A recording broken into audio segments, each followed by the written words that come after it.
Liam Neeson, I have a particular set of skills. I am not afraid to use it. If you will not sit down and use police, I will find you. That works? Thank you.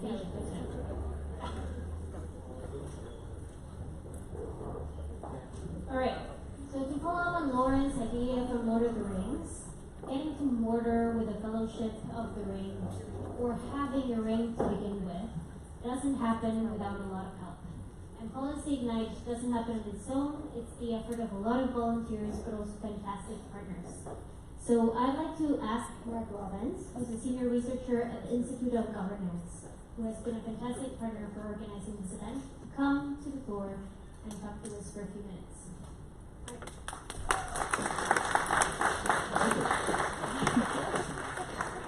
Hi everybody, how's everyone doing? I'm just here to say a couple words about the Institute on Governance and what we're up to, for those of you who are not familiar with us. My principal interest, of course, though, is in areas at the intersection of public policy and emerging technologies. So I work a lot on issues of digital government, some kind of emerging future tech that's just below the radar. So I'm actually quite keen on augmented reality, and we'll do some writing on that this summer. And other issues falling under that broader umbrella, including science and technology policy. So the Institute on Governance offers kind of a number of different things that are of interest to public servants. First off, we are all ourselves former public servants. I myself worked at the Transportation Agency for a number of years. And we basically got together to work at the Institute on Governance because we wanted to have an environment where we can let's say, get white hot in order to boil the ocean. So, we're really kind of like a skunk works for research, so you can see a number of research pieces that we've recently written out there at our info desk on everything from China's national AI strategy to, I don't know what else is out there actually, but China's national AI strategy is a good piece. And then we also do advisory services, so basically like grab an IOG or pull them into your unit, have them as a change agent for a particular project you're working on. This is also kind of a special event for us. This is the same time that we host our Future Forum conference on issues of, I did see a lot of Future Forum attendees mixed in among the crowd here. And we really felt that Policy Ignite embodied that spirit of optimism and can-do attitude that we're trying to cultivate with the Future Forum, and it was naturally going to be a really good partnership for us all to work together. So thanks to Policy Ignite for partnering up with us on this. It's great to have all of you here, Policy Igniters, and with that, I'll leave it for our next presentation. Thank you.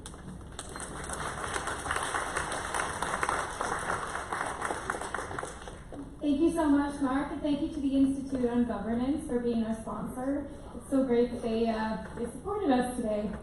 So our next presentation is Can Technology Help Us Better Engage with Public Servants and Promote Workplace Well-Being?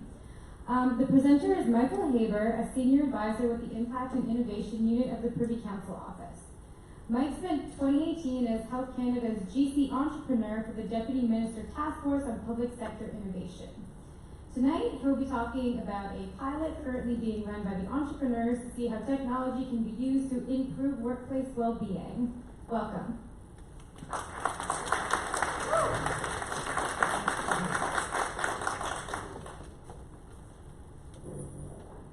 Go.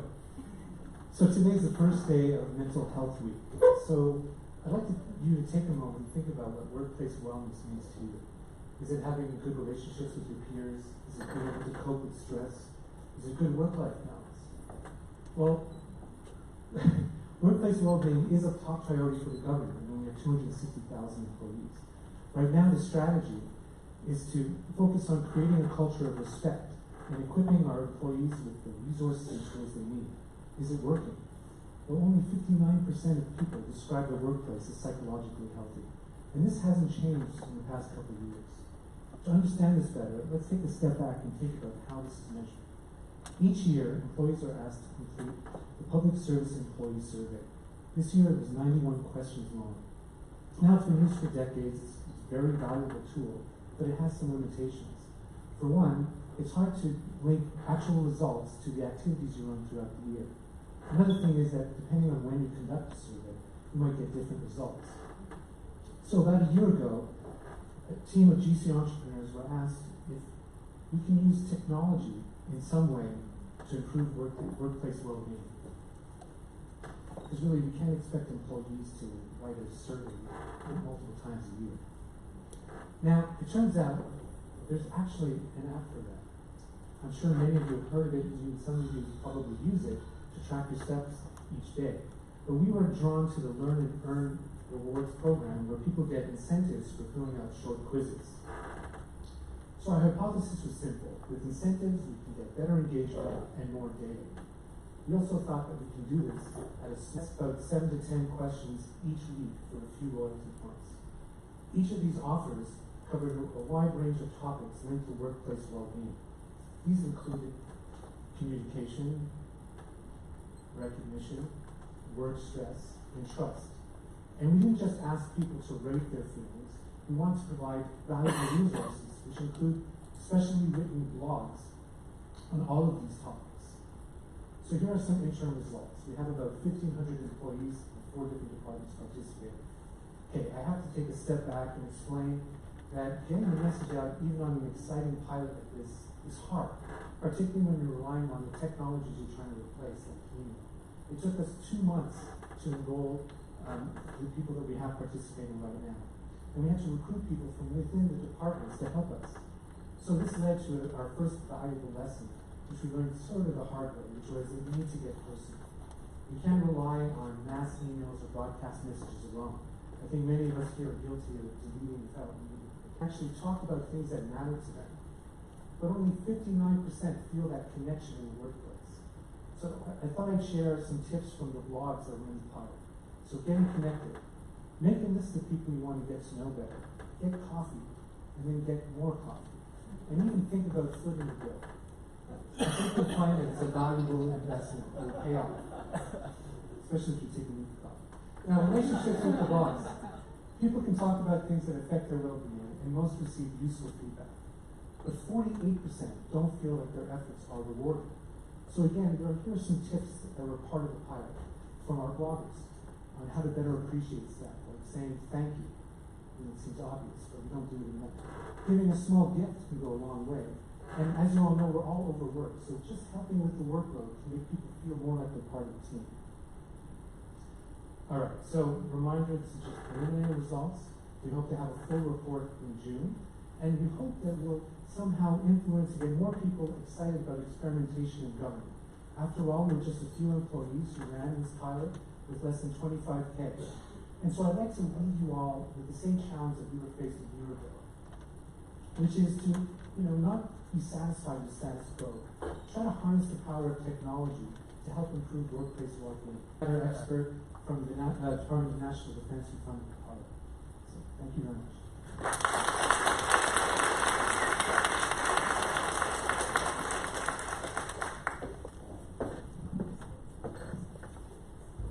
Alright, so Michael and his wife will be footing the bill for beers after this, just to connect home. But a great shout out for online beer drinking. Thank you so much for this important message, and also the reminder that this is mental health week, so everyone, approach your colleagues, have a conversation. This is an important issue that often goes unrecognized. Alright, so moving on to our next presenters. We have John Millens, who's the head of policy at the Canadian Digital Service. CDS was established in July of 2017 to help federal departments improve service design and delivery.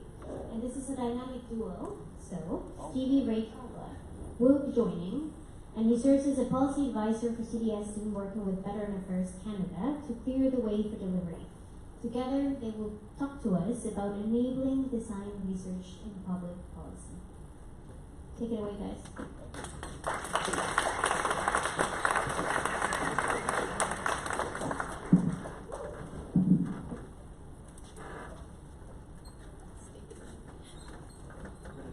Yeah, quick dance.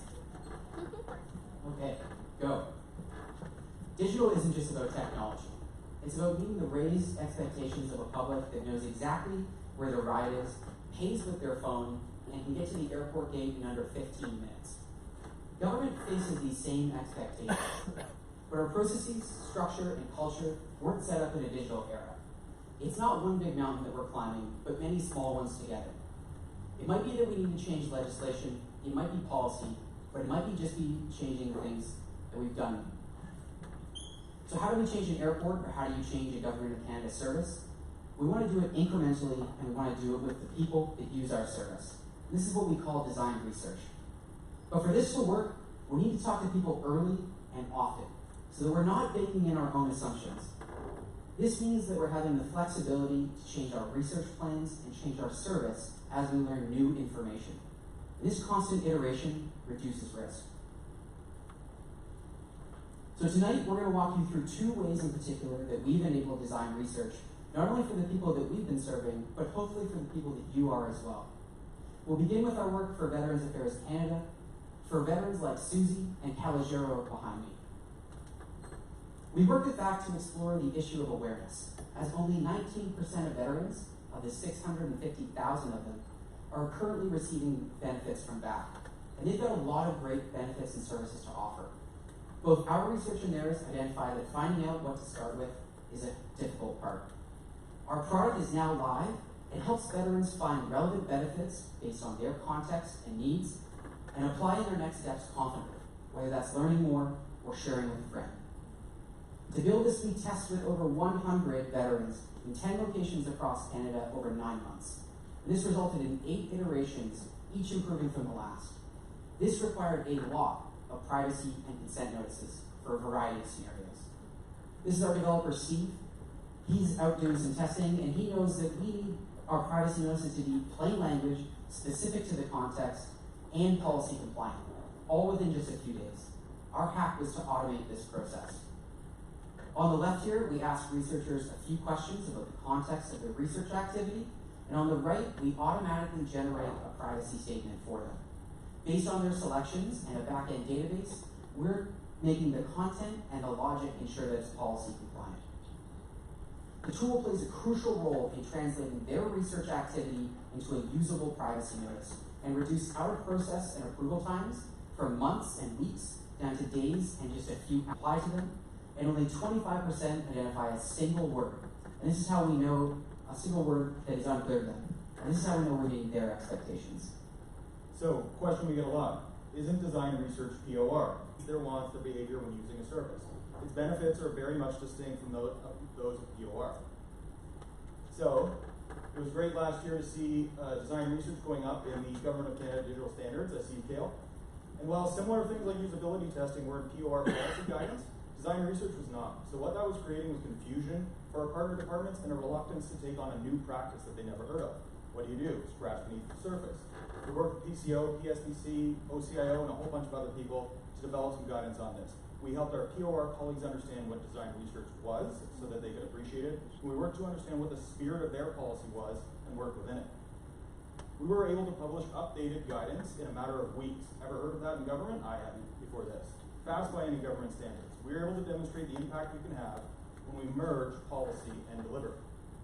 So, many of you are developing policies. We've got great colleagues that are developing policies for programs, for how we manage IT, comms, privacy, whatever it happens to be. We all want the same things, better outcomes for the public. And we want to see our work contribute to this. So we've given you 2 examples of how we've enabled design research. But there's an ocean of other opportunities to enable modern service delivery across government. Modern IT infrastructure, tools, procurement, no matter what. And some of the things that we've heard about tonight. So as one Bureaucracy hacks. Thank you. Come see us.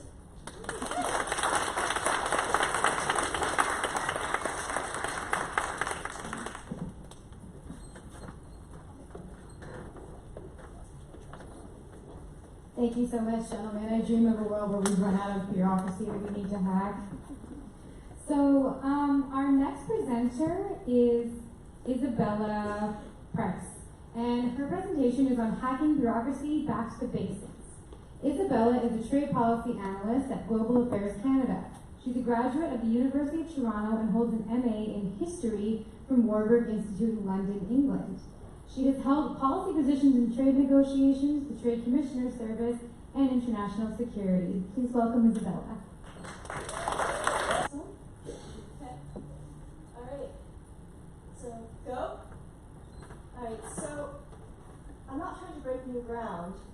but I do want us to stay grounded. And here's why. When it comes to bureaucracy, technology is essentially an amplifier, which is to say it amplifies the services that we provide for the better, as with these examples that we're all very proud of, and being able to file your taxes online. But also, it can possibly amplify the dysfunction in government, as with these unfortunately famous examples from the past year or so. And that's why, as bureaucracy goes digital, I think it's important for us to keep in mind the quick and dirty tricks, which is to say the hacks, that get at the basics of what we do and help us to make ourselves more efficient. And through that, I think it's important for us to think deeply about how it is technology affects what we do at the most basic level. So here are some of my favorite bureaucrat hacks and some ways in which technology affects them. I hope they'll be the beginning of a deeper conversation on this subject. So good policy is a blend of domestic politics and reality. When I got my first policy job, my mentor told me to get 2 tattoos, domestic and politics, so I would never lose sight of the importance of politics in what I do. So non-bureaucrats in the audience, this is because bureaucrats are accountable to the political level, which is to say the minister, and through them to voters. So if you can't figure out why policy doesn't make sense given your subject matter expertise, it's a lot quicker to go and think about, well, how does that make sense politically? Now, cultivating a sort of political awareness is a sixth sense, but there are some digital tools that can help you to do that.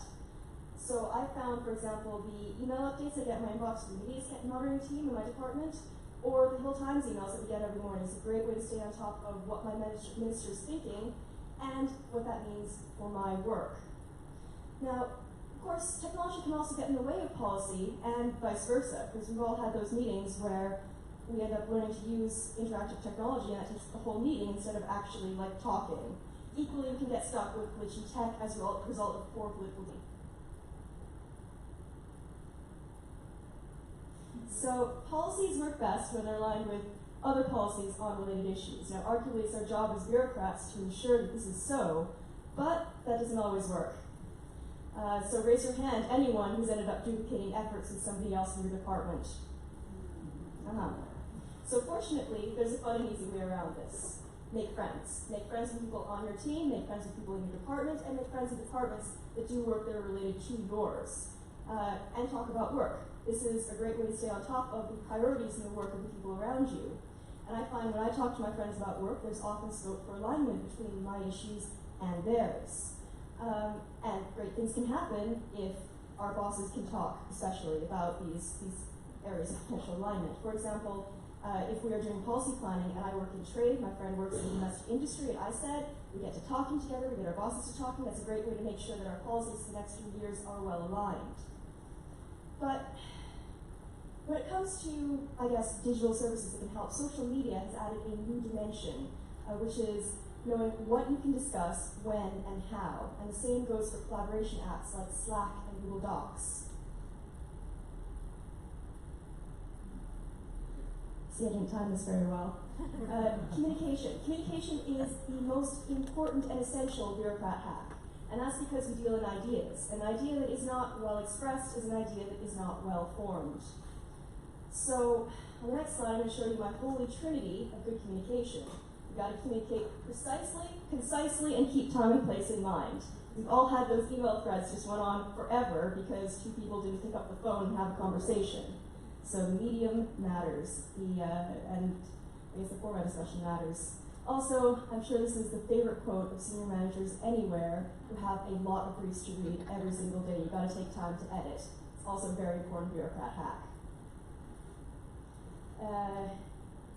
Dernièrement, digital communications brought us access to great things like infographics and data visualization, but has also had an effect on vocabularies and our in-person interactions. So we should practice these other lower tech forms of communication.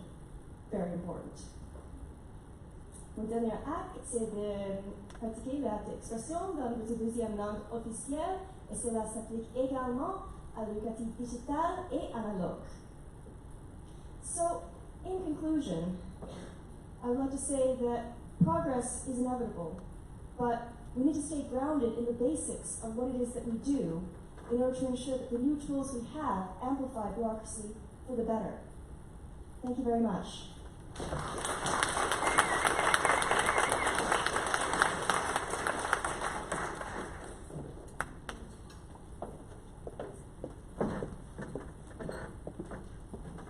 Merci Serena pour votre présentation. It's a good reminder to go back to basics and the good human engagement aspect not being lost in the digital world. Alright, so now for our next presenter, hacking hiring. Why question qualifications? The question that got us the US president that we currently have. Adrian Sen is an analyst at Canada Revenue Agency. He's one of the GOC entrepreneurs, and in that capacity, he focused on digital identity and facilitating how Canadians access government service. So, take it away.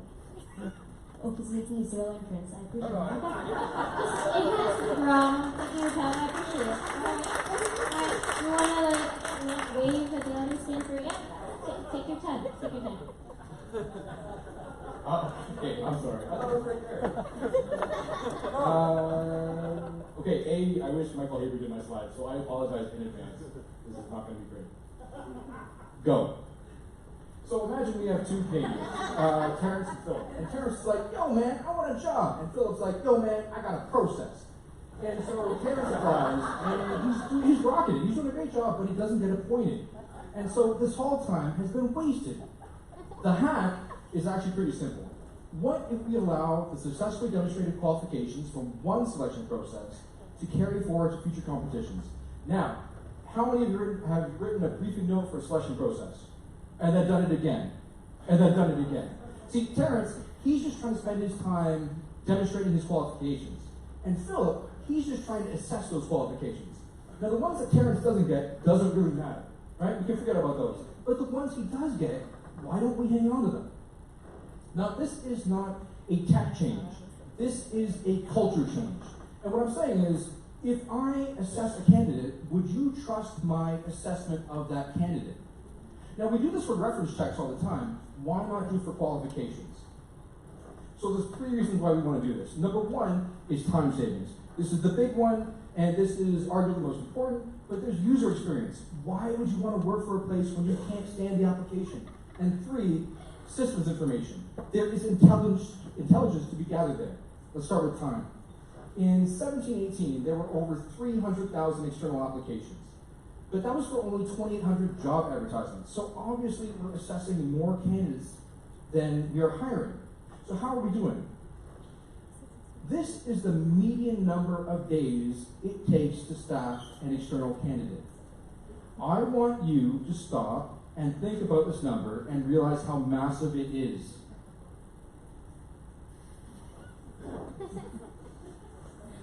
Carrying forward qualifications allows us to save time for both candidates and selection boards to screen and assess. And it's not just the candidates that are applying, it's the ones that aren't. It's the ones that are fed up with our process and just give up, which leads us to user experience. So let's play a game. On the top are three selection processes that are currently up right now in the NCR. On the bottom are the three qualifications that are being asked. Let's see if you can match up which one goes with which. You got about 10 seconds.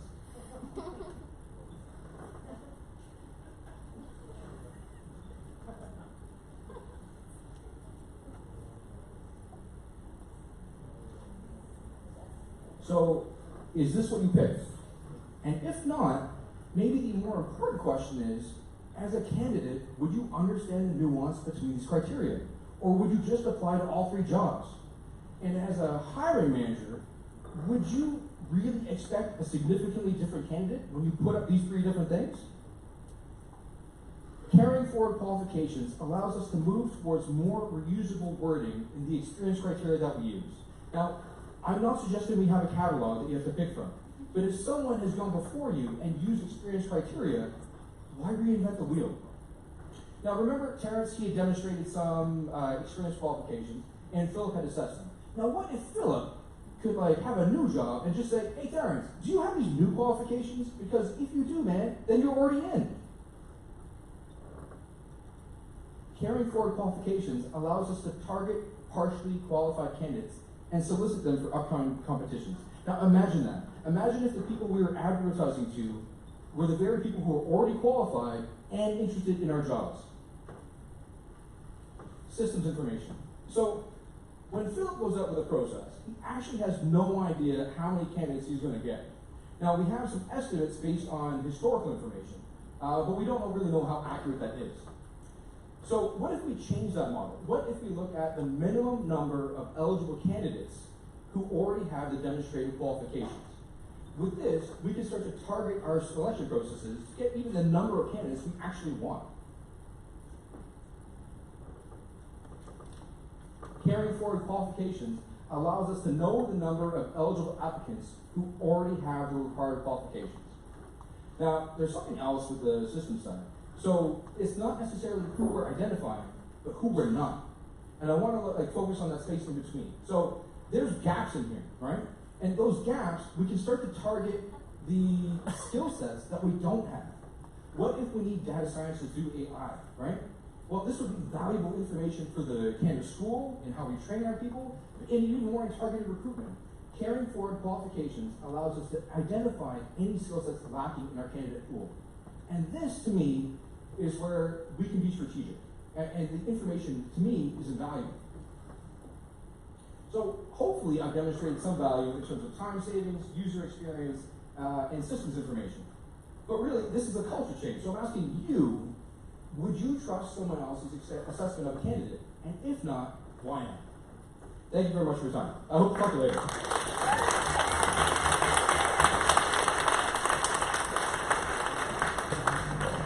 Thank you so much, Adrian. For completely self-involved reasons, that was one of my favorite ideas. So next up, we are welcoming Jennifer Payne and Fatima Sarah Kildat for their presentation on designing for users and their drones. And they are Code for Canada Fellows at Transport Canada. So welcome them to the stage.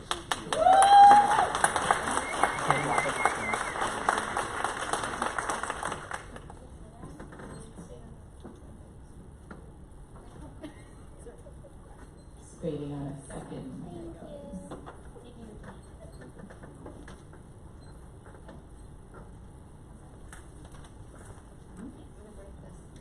Go. Hi, thanks for sticking around this long to listen. I'm Fatima, I'm Jen. and we're Code for Canada Fellows at Transport Canada. Fatima's a developer who also does a lot of awesome work on diversity and inclusion in tech. And Jen's a user researcher turned product manager. In the next few minutes, we'll talk about some stuff we've done What we've learned while working in the public service. and leave you with some points to ponder. So first off, some of the stuff we're working on as Code for Canada Fellows. Code for Canada is a not-for-profit working to help government deliver better digital services. And we're part of the Code for Canada Fellowship Program, which takes digital people from the private sector, like us, and embeds them into government teams to work on problems. Yep. The intent of the fellowship program is to show what's possible when the latest methods in design thinking, software development, user-centered design, and product management are applied to serving the public. We aim to deliver better, simpler, and more user-friendly services for the public. At Transport, we work with the drones team. We're working to build a digital tool to help recreational drone pilots and people new to drones fly safely and legally. And how do we do this? We started by a bunch of user interviews, and we started to understand where do these new recreational pilots really struggle in the process. We encouraged everyone on our core team to participate, a developer, a policy analyst, and even a safety inspector. We think it's really important that everyone gains an understanding of the users we're building for. We also did an immersion study in which we purchased a team drone, and each of us learned to fly it safely and legally for the most part. This really helped us understand the mindset of our users. And because the user focus is the main focus of our work, let's talk a little bit about our users. So let's imagine drone pilots along two continuums. One, how much time and effort they put into flying their drones safely. So on one end of this continuum is folks who spend very little time and effort, and the other end is folks who invest a huge amount of time and or effort. If we add another axis for how safe or not safe they fly your drone, the people up top are more safe and very legal, and the people on the bottom are not legal and not safe at all. And we're focusing on these ones, the users who put a fair amount of time and effort in, but for some reason aren't able to fly particularly safely. From our user research, we heard that these individuals have a really hard time navigating regulations and then abiding by them. So we're going to help them with that. There's a part of the regulations in the beginning that's called a site survey. It helps you develop procedures for your first flight. We're building the Drone Companion app to help guide people through this part of the regulation and to set them on the right track of flying safely and legally.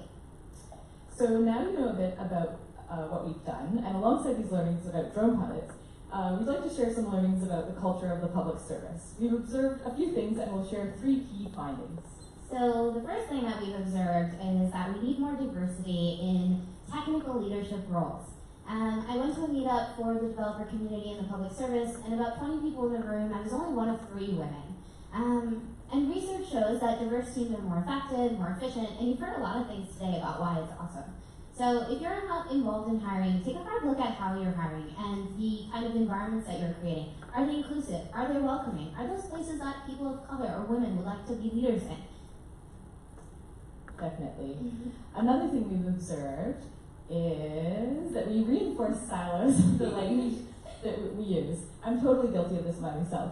Have you ever heard of the business side referring to throwing things over the wall to a tech team? Or the tech team calling things the client or the business side? We're all on the same side, or the same team, working for the same goal and putting users first. It's important to recognize that language like this reinforces silos that we don't want to keep. And a third learning we want to mention, part of our mandate as Code for Canada Fellows is working in the open. What I've encountered in the public service is a hesitation to share works in progress. People are scared to share their failures because they're afraid of the consequences of showing something that isn't quite done. This is because teams are afraid, but also because we don't really create this culture of sharing failures. And if we did, then we could learn from each other. Definitely. We want to set a precedent for working in the open, sharing successes, but not only successes, but also sharing our unfinished work, and even sharing our failures. To finish off, we'd like to leave you with 3 action-oriented questions. First, can we commit to stop saying client and business side and say things like tech teams or delivery teams? Secondly, what's one thing you might do to share a failure at work tomorrow? And third, who are the women or people of color in your organization that you can promote to a leadership role? And that's all we've got. Thanks very much for having us. We're both looking for our next adventures. So if you're looking for folks that work the way that we work, And if you think about the things we've been thinking about, we're going to be free in a couple of months, so hit us up. thank you.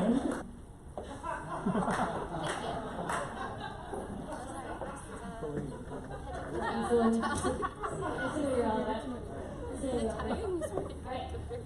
Thank you for that presentation.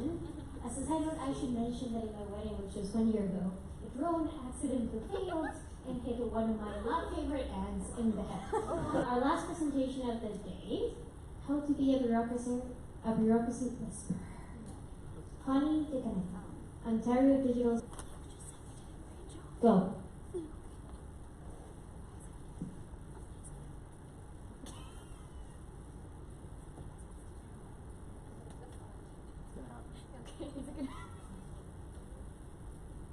She's pulling a major in language education. I can't become a thing. It is now. It's too late.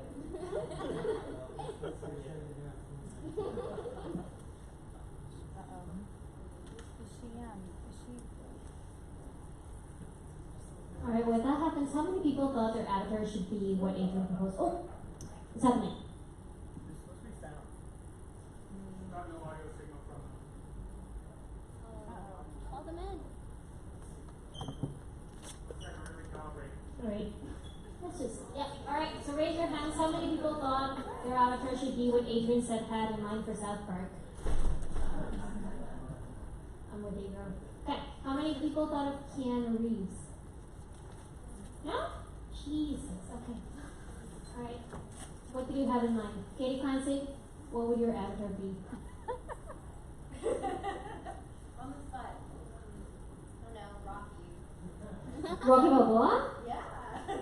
Alright. While we're here, we did want to say a special thank you for giving up the first patio night of the season to join us tonight. We recognize that was quite the sacrifice, given how long winter took. I think we're all pretty tired of this Game of Thrones style winter that we seem to be having every year. And we do really appreciate that, because I'm not going to lie to you, I was on my way here and I thought, patio sounds like a better idea, but Do you want to do a slow dance, a slow walk? Dance? No? Okay. Alright. How many people have signed up for?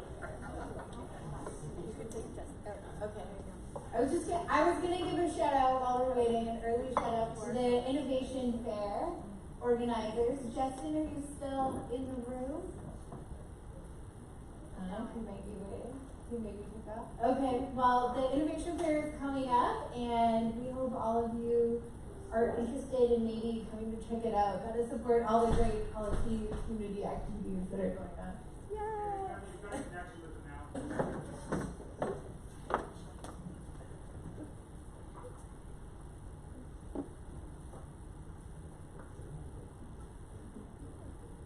Service at the province of Ontario.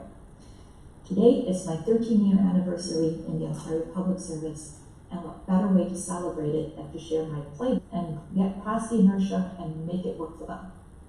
Now, I'm not going to tell tales out of school. It's bad form. But I'm happy to tell you about your typical public service whisperer. Everybody, I would like you to meet Public Service Duck. In the public service. And, however, this part is true. Known whereabouts are usually stairwells, hallways, coffee shops, wherever it takes to get the job done. Now, the first trick to becoming a public service duck, essentially, is to understand your organization and its complexities. It means having a look at the different public documents and doing your homework. And so, look at the source documents, mandate letters, legislative constraints, budget, top issues.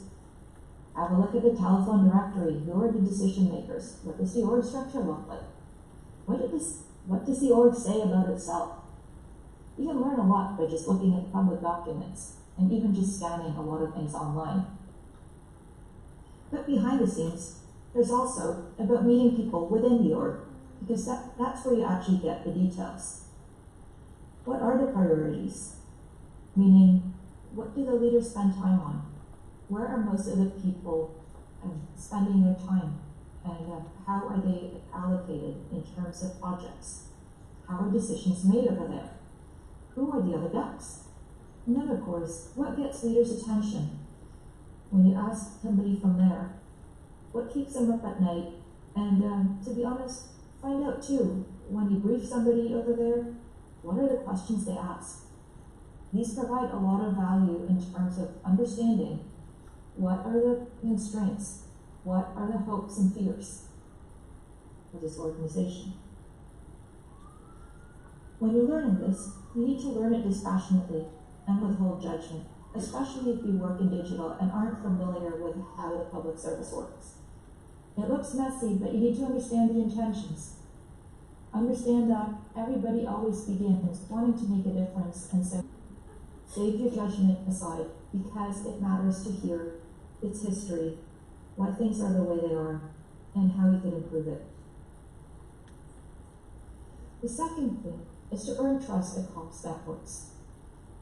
If your public service is like mine, it's divided not just across departments, but also across business functions, and always a strong dividing line between communities of practice, especially those between policy and delivery. So never, never, never, never judge a colleague, especially when they ask you innocent questions about technology. Never make them feel small. That's the first way to earn trust. Second way is to learn and appreciate their vocabulary, expertise and skills, the different norms they have, the values, the heartaches and hopes. This is pretty key if you want to actually even gain an appreciation and actually be appreciated as one of them. You cannot change an organization that you don't understand. Document learnings and share opportunities. Find out how much energy they spent trying to change something and how much time they've already invested in it. and how much energy and time it might take to actually change something that really bothers them, because chances are your idea to change something is probably not the first time it's come up. Or if it has, it's helpful to know that it's the first time ever and you still don't know where to map it in terms of energy and time. You won't know what minimum good looks like until you've done this. And then the third is to make the system work for you. And the first part of that is knowing how to brief the change you want to see. Now, it means tailoring the information based on how people want to receive or read it. So whether it's text heavy or visual or in person. Chances are you'll not always be in the shadows. You'll be the one in front of the room. So you're not always in the hallways making deals. You'll actually be the voice that people want to hear. And chances are, if you become a senior public servant, this is essentially the situation you'll find yourself in. You'll be the duck that the decision maker turns to. You're the one everybody is counting on for consensus and so to share goals. That's the highest level, essentially. Use that power very well. And then, of course, the most important thing is find help teach other ducks. You're probably not alone. Get in touch. We'd really love to hear from you and conspire with you to do better.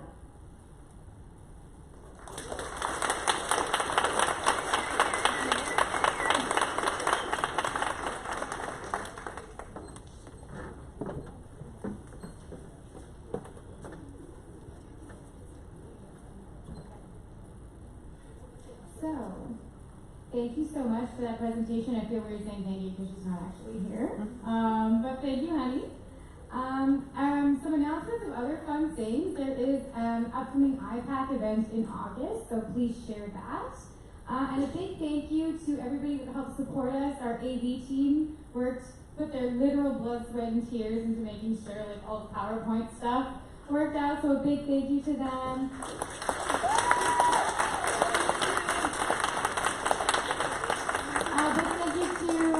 IOG, the Future Forum participants, and all the volunteers who made this happen. We have a big team here at Policy Ignite, and we are always looking for volunteers. That was said earlier, but big thank you to everybody who helped us out.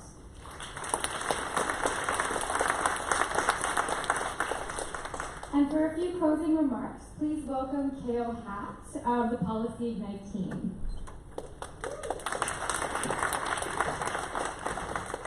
Thank you all for coming, especially because it is such a gorgeous night and being on patio is such nice relief after a long, long winter.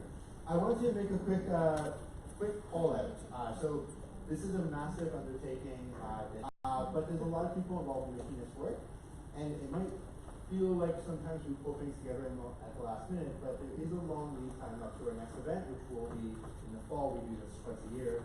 So if you have a topic suggestion or an idea or want a partner, let us know and get involved and start thinking about your pitches for the fall.